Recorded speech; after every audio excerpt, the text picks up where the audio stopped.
Umroh itu bukan privilege siapapun, kecuali privilege bagi orang-orang yang dipanggil oleh Allah.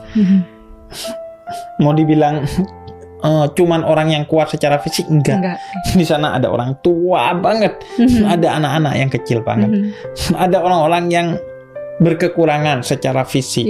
Kemudian mau dibilang punya orang kaya banget, enggak. Di sana tuh gue banyak ketemu sama orang-orang yang berkekurangan secara ekonomi. Mau dibilang punya orang tertentu, enggak, warna kulitnya macam-macam di sana. Dari berbagai negara. Bahkan dari orang yang kulit putih, orang yang sipit, semua jenis orang ada, dan itu indah sekali. Makanya gue sering bilang bahwa banyak yang memiliki ekonomi menengah ke bawah itu terbukti berhasil berangkat haji. Betul, banyak banget loh itu. Banyak banget loh. Malah banyak orang yang tajir melintir, tapi karena dia tidak pernah berniat untuk haji dan akhirnya tidak pernah mengimplementasikan niatnya untuk berhaji dengan mendaftar, akhirnya nggak berangkat.